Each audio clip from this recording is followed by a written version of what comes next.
Hey, it's Key. So did I pass inspection or not? You'll have to walk through and watch this video. For those who have no clue what I'm talking about, and my last video, which I'll tag here, I was preparing my apartment for the DCHA inspector to come through to see if my apartment is approved for Section 8. I've mentioned this in other videos before, but I'm super pro Section 8. The reason why, you'll have to, again, watch my other video. I only get top tier Section 8 tenants. So I renovate my unit for top tier Section 8, only meet with potential tenants that I think are top tier, and I go through the whole process. So check out the other video. But today we're gonna walk through and I will let you know what the DCHA inspector said about my unit, and you'll see if I passed or not. So here we go.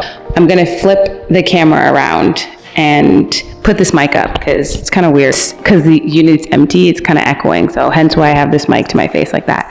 So yeah, you'll see. Stay tuned. All right, so I'm not going to do a tour because I already did a tour in the first video. So the DCHA inspector came, super cool dude. I forgot his name.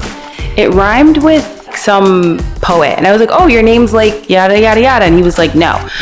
So my long story short, my tenant moves in tomorrow. I'm surprised he actually, so let's talk about what he didn't check. So he didn't check the windows at all. DCHA does require, again, I'm located in DC. DCHA does require, the windows to open and close effortlessly. He didn't check the windows, but I ended up fixing this window, so it doesn't even matter.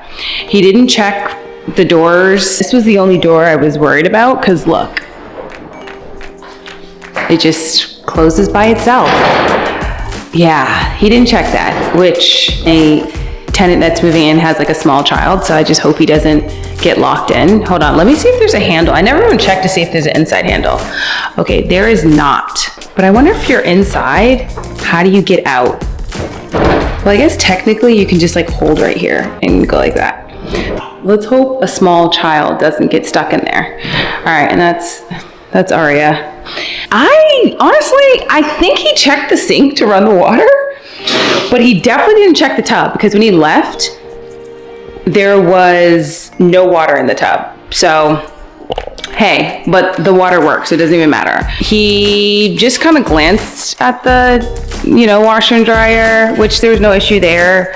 He didn't even care about, so this closet leads to the crawl space. I do have it locked, but I actually have to lock it. No, it is locked. So he didn't check that, or he didn't even ask.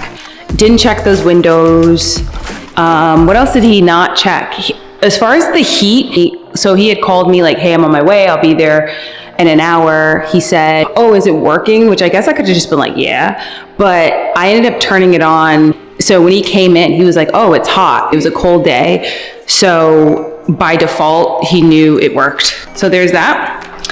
Now, what else did he not check? Oh, he did check the fire alarms, which I put up. I put these up myself. He checked this one to make sure it was monoxide and a fire alarm. Now, DCHA does require that any fire alarm that is close to a source of gas, which I do have gas, has to be monoxide poisoning, just to be on the safe side. So this is just a regular fire alarm, but just to be on the extra safe side, I did put also a monoxide poisoning tester alarm in the back bedroom, because although it is close to the kitchen, kind of like the kitchen's that way, smell can kind of seep to this back room, and the question is in my mind, would that first monoxide poisoning alarm catch it or not? So, but he didn't even care. He said the 2 bedrooms could have just been regular fire alarms. So better safe than sorry. All right, so here were the 2 things that he came over here. He turned on each burner. He went like that. He went like that. He went like this. So he turned on all 4, right?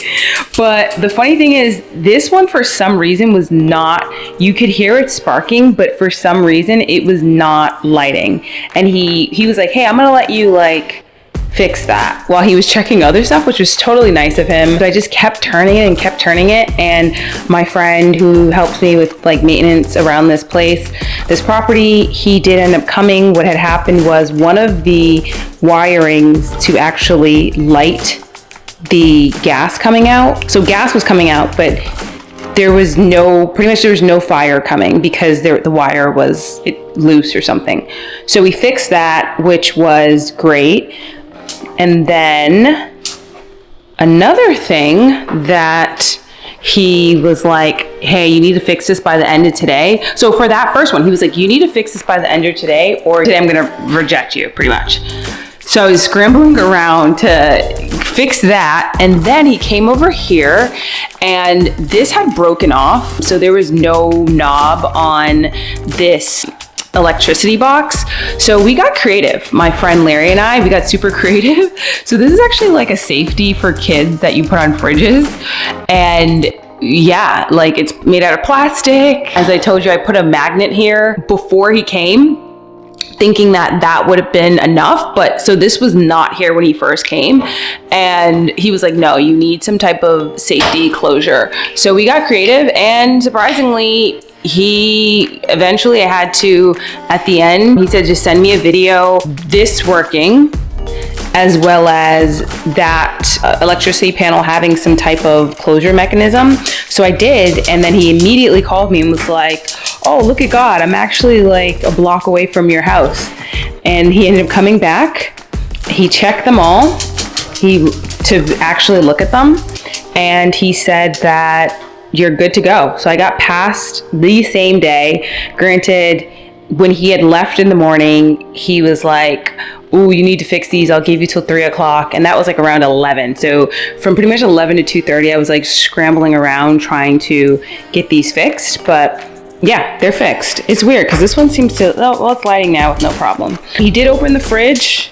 I will say that. He opened the fridge to make sure there's nothing in there, which there's not.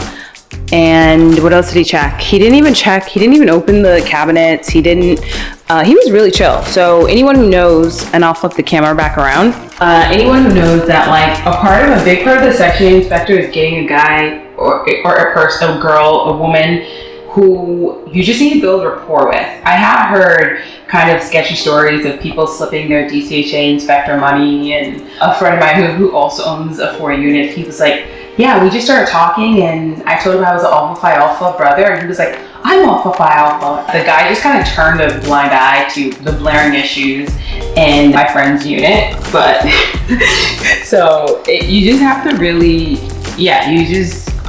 they're people too. So conversational, but that's pretty much it. Please check out my video where I was preparing the unit for Section 8, and thanks for watching.